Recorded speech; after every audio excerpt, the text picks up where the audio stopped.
নমস্কার বন্ধুরা, আজকে তৈরি করে দেখাবো সম্পূর্ণ নিরামিষ দুধ পটলের রেসিপি। একদম কম তেল মশলায় তৈরি, স্বাদে হবে সেরা, অনুষ্ঠান বাড়ির মতন। যে কোনো নিরামিষ দিনে এরকমভাবে দুধ পটল রান্না করলে দেখবেন বাড়ির সবাই একদম আঙুল চেটে পুটে খাবে। এই দুধ পটলটা কিন্তু খুব সহজেই আপনারা বানিয়ে নিতে পারবেন ঝটপট। দুধ পটল তৈরি করার জন্য এখানে দেখুন আমি 6টা একদম কচি দেখে পটল নিয়েছি। পটলটা একটু খোসা সমেত এইভাবে কেটে নিয়েছি। তারপরে ছুরি দিয়ে কিন্তু দুদিকটা একটু চিড়ে নিয়েছি যাতে করে মশলাটা খুব ভালোভাবে ঢোকে এর মধ্যে।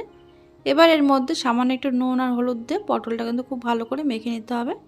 মেখে এইভাবে আমি 5 মিনিট রেখে দেব। আর অন্যদিকে একটা মশলা রেডি করে নিচ্ছে। তার জন্য বাটিতে দিয়ে দিচ্ছি আমি হাফ চামচ মতো গোটা জিরে, দিয়ে দিচ্ছি হাফ চামচ মতো পোস্ত। এবার এর মধ্যে দিয়ে দেব আমি সামান্য আদা, দিয়ে দিচ্ছি ঝালের জন্য 3টে কাঁচা লঙ্কা। এবার সামান্য জল দিয়ে একদম মিহি করে বেটে নেব। এখানে আপনারা পটলের পরিমাণ অনুযায়ী মশলাটা কম বা বেশি করতে পারেন। মশলাটা বেটে নেওয়ার পরে দেখুন, এবার রান্নার জন্য কড়াইতে দিয়ে দিয়েছি আমি 1 টেবিল চামচ সরষের তেল। তেলটা ভালোভাবে গরম হয়ে যাওয়ার পর মেখে রাখা পটলগুলো দিয়ে একটু ভেজে নিচ্ছি। গ্যাসের আঁচ লো টু মিডিয়ামে রেখে কিন্তু পটলগুলো আমি 2 মিনিট ভেজে নেব। পটল কিন্তু এখানে খুব বেশি লাল করে ভাজা যাবে না, এরকম দেখুন হালকা একটু কালার চলে আসলে এগুলো কিন্তু তেল থেকে তুলে নিতে হবে।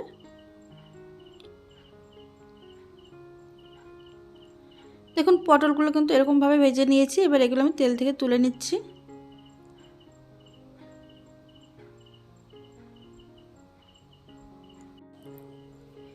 পটলগুলো তুলে নেওয়ার পর আমি দেখুন ওই তেলের মধ্যেই দিয়ে দেব হাফ চা চামচ মতো গোটা জিরে ফোড়ন। তারপরে দিয়ে দিচ্ছি এর মধ্যে একটা তেজপাতা, দিয়ে দেব গোটা গরম মশলা। এখানে আছে এলাচ, লবঙ্গ আর দারচিনি। এখানে 2টো লবঙ্গ, 2টো এলাচ আর সামান্য এক টুকরো দারচিনি দিয়ে দিলাম। গ্যাসের আঁচ লোতে রেখে ফোড়নটা একটু নাড়াচাড়া করে নেওয়ার পর এবার দেখুন বেটে রাখা মশলাটা এর মধ্যে দিয়ে দিচ্ছি। তবে এই সময় গ্যাসের আঁচ কিন্তু একদম লোতে রয়েছে, লোতে রেখে কিন্তু মশলাটা আমি একটু কষিয়ে নেব। আর এখানে বাটি ধুয়ে সামান্য একটু জলও মিশিয়ে দিলাম।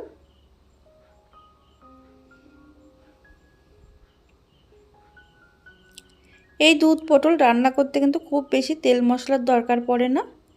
দেখুন মশলাটা আমি 1 মিনিট কষিয়ে নিয়েছি। এবার এর মধ্যে দিয়ে দেব কিছু গুঁড়ো মশলা। তার জন্য এখানে দিয়ে দিচ্ছি আমি হাফ চা চামচ মতো হলুদ গুঁড়ো, দিয়ে দেব সামান্য কালারের জন্য কাশ্মীরি লাল লঙ্কার গুঁড়ো। এবার এর মধ্যে আমি দিয়ে দেব স্বাদ মতন নুন, দিয়ে দেব সামান্য পরিমাণে একটু চিনি। যেহেতু নিরামিষ রান্না একটু চিনি দিলে টেস্টটা বেশ ভালো হবে, তবে পরিমাণে ভীষণই কম দিয়েছি। এবার গ্যাসের আঁচ লোতে রেখে কিন্তু মশলাটা আমি কিছুক্ষণ নাড়াচাড়া করে একটু কষিয়ে নিয়েছি। দেখুন মশলাটা কষিয়ে নেওয়ার পর মশলা থেকে কিন্তু তেলও ছেড়ে দিয়েছে। এবার এর মধ্যে আমি দিয়ে দিচ্ছি ভেজে রাখা পটল। পটল দেওয়ার পর এই মশলার সঙ্গে কিন্তু আমি 30 থেকে 40 সেকেন্ড একটু কষিয়ে নেব।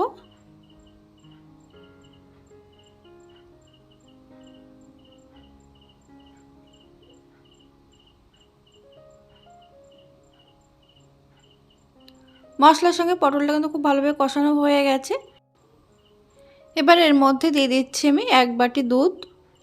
এখানে যদি লিকুইড দুধ না থাকে আপনারা এর মধ্যে আমুল দুধও জলে গুলে কিন্তু দিয়ে দিতে পারেন মিশিয়ে। 1 বাটি দুধ দিয়ে কিন্তু খুব ভালো করে এবার মিশিয়ে নিয়েছি আমি। দেখুন মিশিয়ে নেওয়ার পর এবার এইভাবে 1 মিনিট কিন্তু লো টু মিডিয়াম আছে ফুটিয়ে নিতে হবে। ফুটিয়ে নেওয়ার পর একটু নাড়াচাড়া করে দেবো। নাড়াচাড়া করে দেওয়ার পর এবার ঢাকা চাপাতে গ্যাসের আঁচ একদম লো টু মিডিয়ামে রেখে কিন্তু 3 থেকে 4 মিনিট রান্না করে নিতে হবে।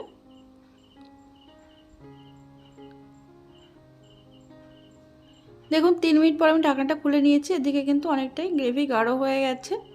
আর এটা কিন্তু একটু মাখো মাখো হয়, খুব বেশি কিন্তু ঝোল ঝোল হয় না। একটু নাড়াচাড়া করে দেওয়ার পর এবার এর উপর থেকে দিয়ে দিলাম 2টো চেরা কাঁচা লঙ্কা। কাঁচা লঙ্কাটা দিয়ে আবারও ভালো করে মিশিয়ে গ্যাসের আঁচ একদম লোতে রেখে এটা কিন্তু ঢাকা দিয়ে রেখে দেবো 1 মিনিট। দেখুন এখানে 1 মিনিট পর আমি ঢাকনাটা খুলে নিয়েছি। গ্রেভি কিন্তু অনেকটাই ঘন হয়ে এসেছে আর এটা কিন্তু একটু মাখো মাখো হয়, এতে কিন্তু ঝোল থাকে না। এটা এবার ভালো করে মিশিয়ে নামিয়ে নেব।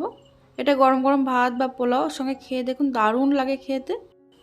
তাহলে বন্ধুরা ভিডিওটি ভালো লাগলে লাইক কমেন্ট শেয়ার করতে ভুলবেন না আর চ্যানেলটিকে সাবস্ক্রাইব করে পাশে থাকবেন আর আপনারা অবশ্যই বানাবেন।